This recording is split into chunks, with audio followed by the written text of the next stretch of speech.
Coming to war, Hmm. మనం చూసే operation Sindoor we are very focused.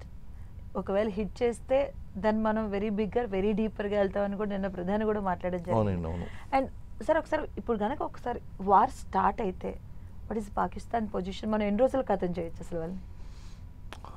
పాకిస్తాన్కి గనక వేరే దేశాలు సపోర్ట్ చేయకపోతే పాకిస్తాన్ని 3-4 రోజులు క్లోజ్ చేసి పెట్టొచ్చండి మనం.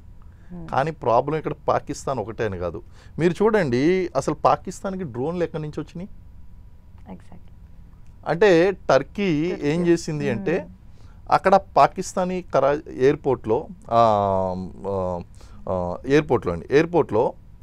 ఒక సివిలియన్ ఎయిర్ క్రాఫ్ట్ని అడ్డుపెట్టి వెనకాల ఈ మిలిటరీ ఎయిర్ క్రాఫ్ట్ టర్కీ పంపిస్తే ఆ టర్కీ పంపించినటువంటి డ్రోన్ని అంటే సివిలియన్స్ ఫ్లైట్ని అడ్డుపెట్టుకుని ఇక్కడ నుంచి అన్లోడ్ చేశారండి. ఆ యొక్క మిలిటరీ ఎయిర్ క్రాఫ్ట్ నుంచి టర్కీ పంపించిందండి డ్రోన్లు.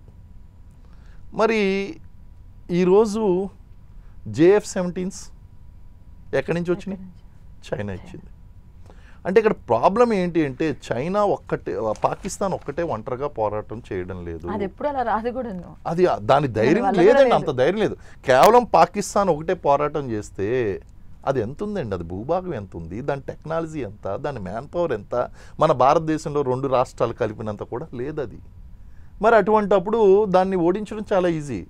కానీ జియో పాలిటిక్స్లో మనం చూసుకుంటే ఆసియాలో ప్రబల శక్తిగానే కాకుండా ప్రపంచంలో ప్రబల శక్తిగా మారుతున్నటువంటి భారతదేశాన్ని నిలువరించడానికి పాకిస్తాన్ని ఫేసు బృహన్నల క్యారెక్టర్ కనుక మనం చూసుకుంటే ముందు ఏంటండి, బృహన్నల నేను యుద్ధం చేయను అని వదిలేస్తే అప్పుడు ఏం చేశారండి, వెనక నుంచి కొట్టారు.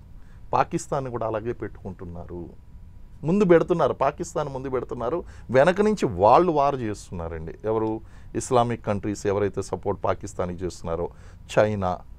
And if you ask me, I feel America also indirectly supporting Pakistan only because America never wanted this issue to be closed.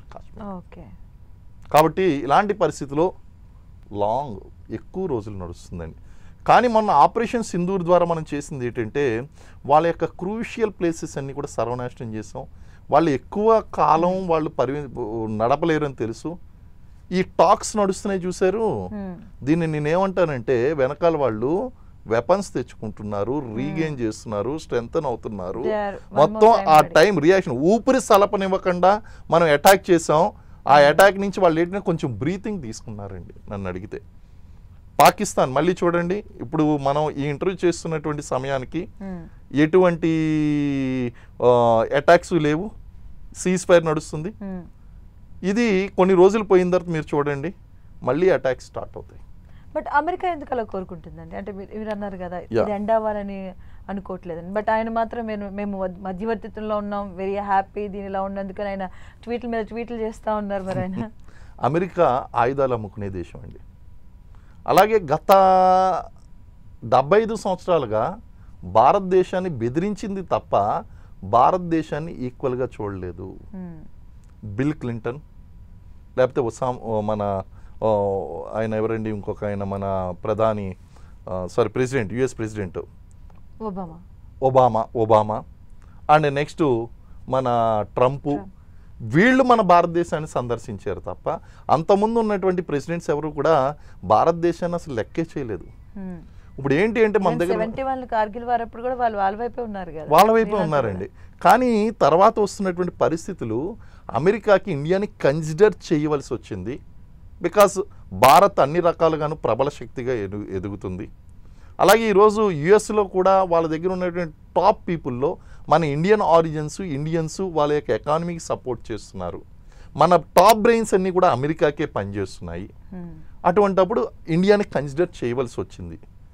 ఆ కన్సిడరేషన్లో ట్రంప్ పాలిటిక్స్, మళ్ళీ అమెరికా విధానం ఒకటైతే ట్రంప్ పాలిటిక్స్ కూడా ఇంకొకటి అండి. ఇందులో ఆయన ఇండివిజువల్గా కూడా ఈజ్ ఓపెన్గా మాట్లాడుతున్నాడు, కానీ ఓపెన్గా ఉండడం లేదు.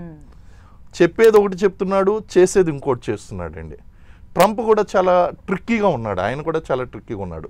ఇలాంటి సిచ్యువేషన్స్లో వాళ్ళు they never wanted India to be grown as a super power. వాళ్ళకి భయం పట్టుకుంది. ఎప్పటికైనా సరే ఇది 5వ ఆర్థిక శక్తిగా ఎదుగుతున్నటువంటి ఈ భారతదేశము మొదటి ఆర్థిక శక్తిగా వచ్చేసి ఈరోజు బ్రిటన్ చూడండి, బ్రిటన్ ఎకానమీని మనం మించిపోయాం, అలాగే ఫ్రాన్స్ ఎకానమీని మనం మించాం, అయినా సరే వాళ్ళు మనకు మిత్రులుగానే ఉన్నారు. చైనా వాడి బాధ కూడా అదే కదా మన మీద. ఏషియాలో ఉన్నటువంటి బిగ్గెస్ట్ కాంపిటీటర్ మనం ఏంటి.